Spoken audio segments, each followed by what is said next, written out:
Sil, Afi, Su, Tejo bersama Bagaskara. Musik enggak Bagaskara, enggak asik belum.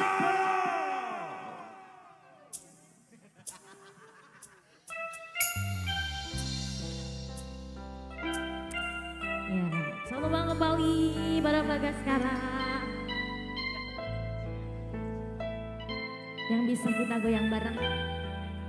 Jika ada duit hore, pedal pro, terima kasih.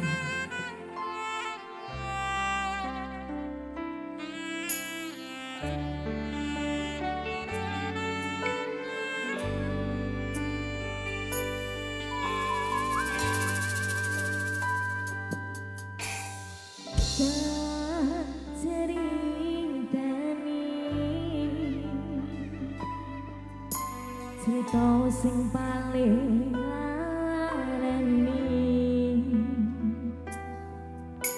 nalika bapak lunga ninggalke keluarga nelongso nanging kudu tak terima.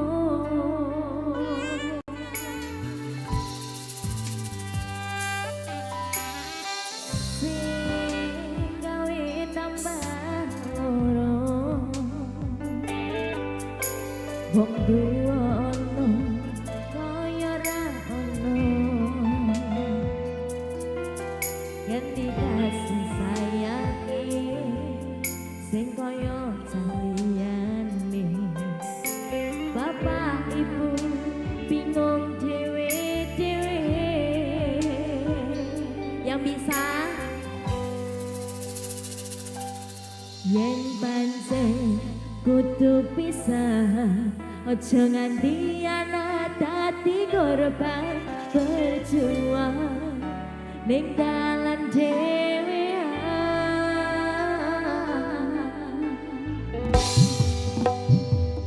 Ora ono sing jaluk dilahirke ning keluarga sing koyo ngene.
Yen pancen kudu pisahan, ojo nganti anak dadi korban berjuang ning dalan dhewean.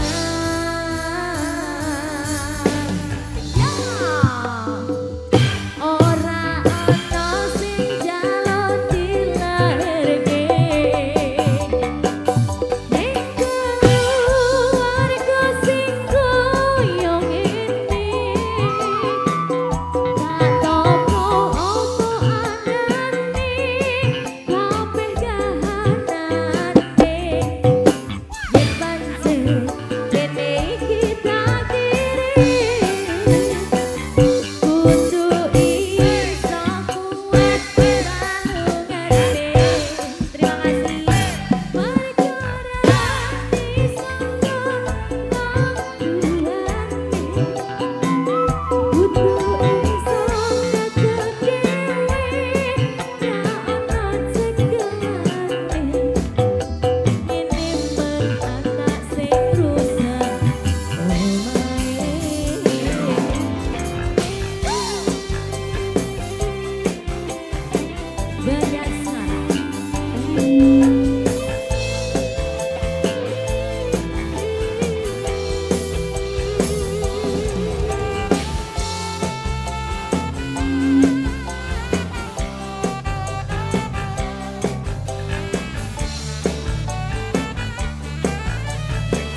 kabeh kahanane yen pancen ngene iki takdir kudu iso balungane